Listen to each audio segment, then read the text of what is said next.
हमें आता है नई राह बनाने का हुनर, हम समंदर से भी रास्ता नहीं मांगा करते। आज ऐसे ही एक शख्सियत से हम बात कराते हैं जो जहां गया वहां ही उसने अपना एक नया मुकाम हासिल किया, और उस मुकाम पर पहुंचने के लिए उन्होंने क्या क्या संघर्ष किया, कैसे कैसे उनको प्रेरणा मिली, उसको हम जानना चाहेंगे अपने पापा से।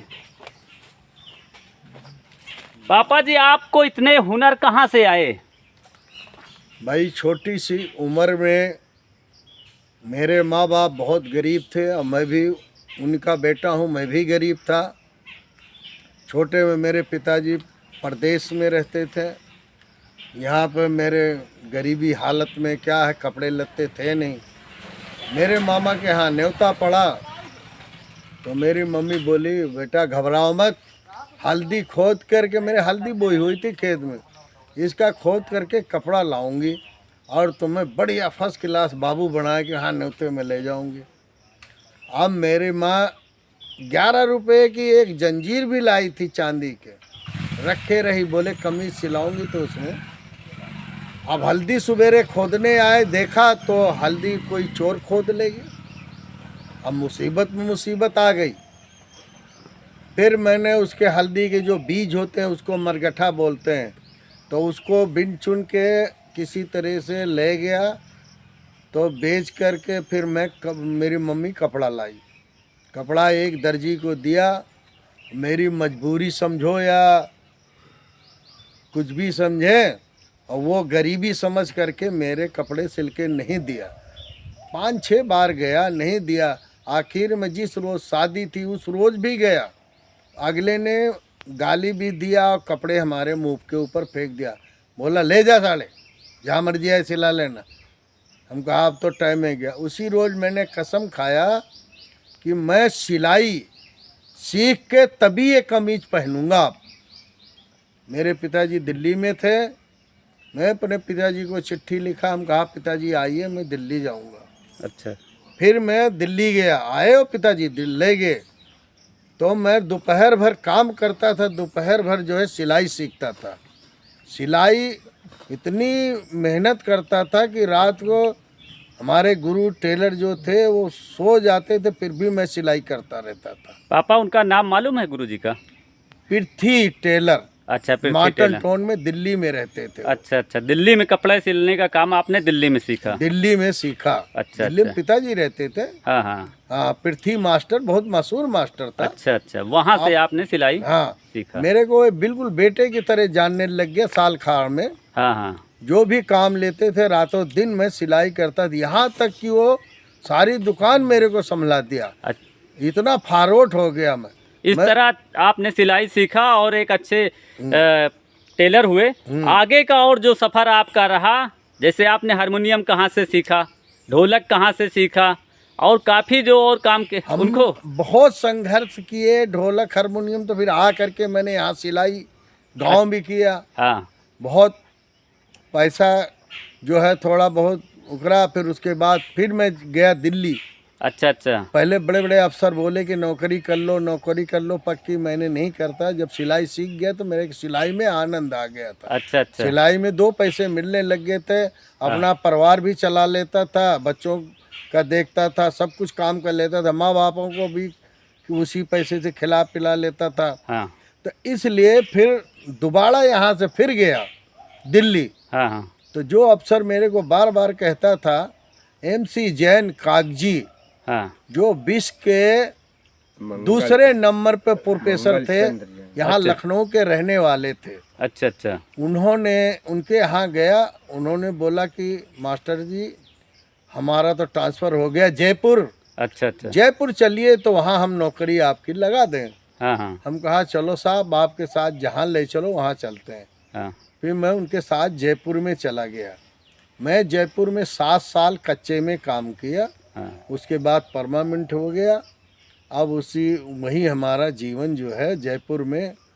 वो तो ख़त्म हुआ। वो आपने हारमोनियम और ढोलक का, और फिर यहाँ जब आए आप रामलीला किए, तो यहाँ ये जो कलाकारी, जैसे कलाकार अमूमन होता है थिएटर में सीखता है, रामलीला तो मैं यहाँ ऐसे किया था कि नहीं यहाँ थिएटर में सीखते हैं बच्चे जो थिएटर में जाते हैं सीखने के लिए कलाकारी भी, आप लोगों ने कैसे कहीं सीखा था कि ऐसे ही देख नहीं करके नहीं सीखे? मैंने रामलीला यहाँ पे रामलीला तो ऐसे ही सिलाई कर रहा था, तो ऐसे ही चर्चा हुई, 2-4 आदमी बैठे बच्चे तो उन्होंने किया कि यार यहाँ क्या किया जाए, कीर्तन मंडली खोला जाए, कोई कहा ये अच्छा किया जाए। अच्छा, फिर मेरा छोटा भाई जो था हाँ वो बोले यार थोड़ा बहुत नॉलेज है रामायण का मेरे को, मैंने थोड़ा बहुत काम भी किया है, तो क्यों ना रामलीला किया जाए। अच्छा अच्छा, इस तरीके से रामलीला की तो शुरुआत हुई। रामलीला का मेरे जच गई। फिर यहाँ से कुछ पैसा इकट्ठा अपने घर से करके और गया, सामान वामान लाया, फिर रिहर्सल करवाया रामलीला। जब आप रामलीला करते थे तब आप हारमोनियम बजा लेते थे कि उसके बाद नहीं सीखे? उस समय नहीं बजा पाता अच्छा, उस था। समय आप नहीं बजाते? उस समय नहीं ढोलक? बताया। दोबारा जब गया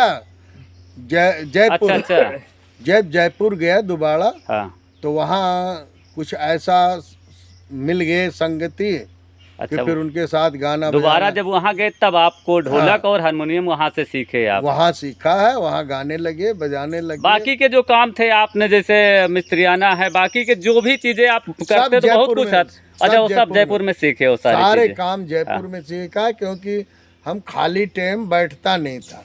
अच्छा, अपने गरीबी का हमेशा याद रखता था। अच्छा और अच्छा, हमेशा उसी कि हम तो चलो उठा लिए गरीबी में, हाँ हाँ। लेकिन हमारे बच्चे ना उठा पाए, इसलिए मैं इतनी मेहनत करता था कि रात रात मैं सोता ही नहीं था, सारा काम।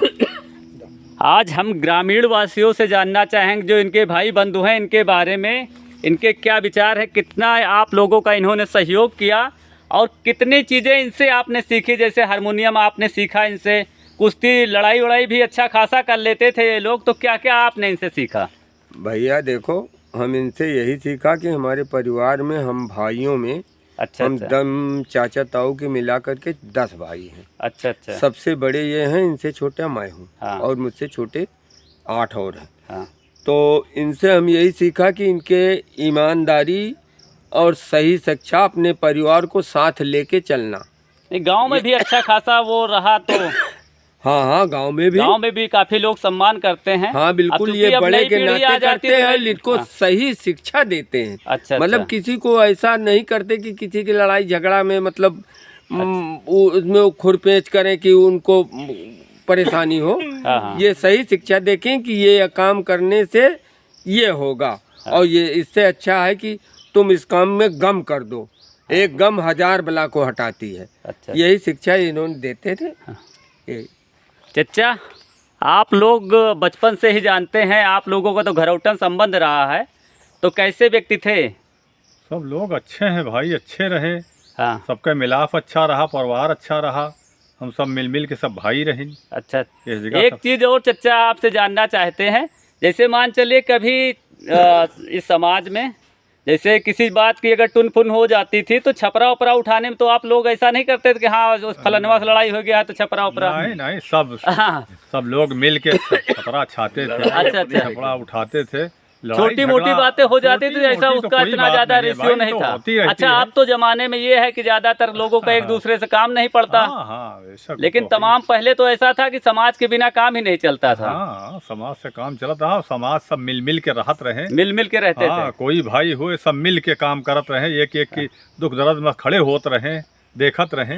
हाँ कहते हम अभी भी करते हैं। और आज भी हमारा वैसा ही बैठक है, हाँ हाँ, हम वैसे ही सब लोग मिल के रहते हैं, कोई बात का वो नहीं है। कोई बात का वो नहीं। काका, हाँ भैया, आप इनके बारे में पहले से जानते थे कि? हाँ भैया, हम जब से जानी थे हाँ अच्छी तरह से इन्हों का हाँ। हर तरह के। अच्छा, समाज में इस गांव में एक दो दबंग थे इस तरीके के, तो उनके आगे कभी ये दबे कि नहीं दबे, हम आपसे जानना चाहते हैं। नहीं नहीं, ऐसी बात नहीं रही, किसी से नहीं दबे नहीं है किसी से? नहीं नहीं, ऐसी बात नहीं रही। हाँ, क्यों करके कि इन्हों भाई खाद कमाते रहे, दिमाग भी रहा है, अच्छा अच्छा, ये वजह से किसी से दबे की कोशिश दबे- नहीं लाए। हाँ, और बड़ा भी रहे हैं, अच्छा अच्छा, परिवार भी रहा है। नहीं कुछ ऐसे गांव के दबंग, कुछ शरारती तत्व अरे थे जो, दबंग तो बहुत रहे हैं, हाँ हाँ, क्यों दिने उनसे में कोई डरे डकैती- नहीं नहीं कभी? कबो नहीं, दिने में अच्छा। डकैती बरत रहे हैं, हाँ, हाँ। सीधा बाजार लूट लेते रहे हैं, हाँ, उनसे लेकिन कबो दबे उनसे भी कभी नहीं दबे। नहीं, कबो नहीं, हाँ। कबो नहीं। फुप्पा जी, आपकी जब रिश्तेदारी हुई तो आपको कैसे लगे ये शख्स? अरे अच्छे सज्जन बने हाँ। तो सगाई भाई अच्छा। रिश्तेदारी जोड़ी गए। कभी कोई बात विवाद नहीं? कबो बात विवाद कबो नहीं भाई। अच्छा। हाँ। काका जी, आपने क्या प्रेरणा ली अपने सबसे बड़े भाई से? हमारे भाइयों में सबसे बड़े ये हैं, हाँ हाँ तो हमारे प्रेरणा के स्रोत भी हैं हाँ।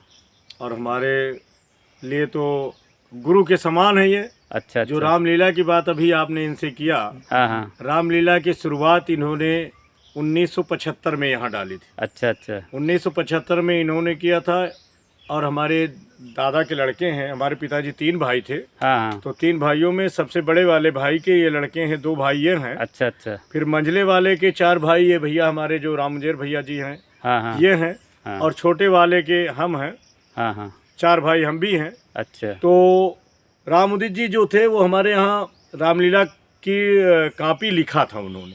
अच्छा। पूरी स्टोरी को उन्होंने अपने हाथ से लिखा था उसमें। अच्छा, ये अब रामलीला कुछ चलेगी कि अब एकदम खत्म? आप नहीं, लास्ट? रामलीला तो अभी फिलहाल चल ही रही है और चलेगी। हाँ। और जब तक भगवान चाहेंगे राम तब तक चलेगी, नहीं तो फिर वो तो कोई देखा नहीं भविष्य। अच्छा, कुछ इंटरेस्ट हर प्रोग्राम में हमने देखा है, जैसे दुर्गा पूजा हो या रामलीला हो, कई ग्रामीणों में अब काफी जो उल्लास नहीं रहता है। दरअसल अब वो समय का फेर है भैया, अब समय के अनुसार सब बदलता चला जाता है, क्योंकि टाइम का हर चीज़ का महत्व अलग अलग होता है। अच्छा। अब इस टाइम क्या है कि टीवी सीरियल इतना चल गए हैं कि उसका कोई महत्व ही नहीं रह गया है।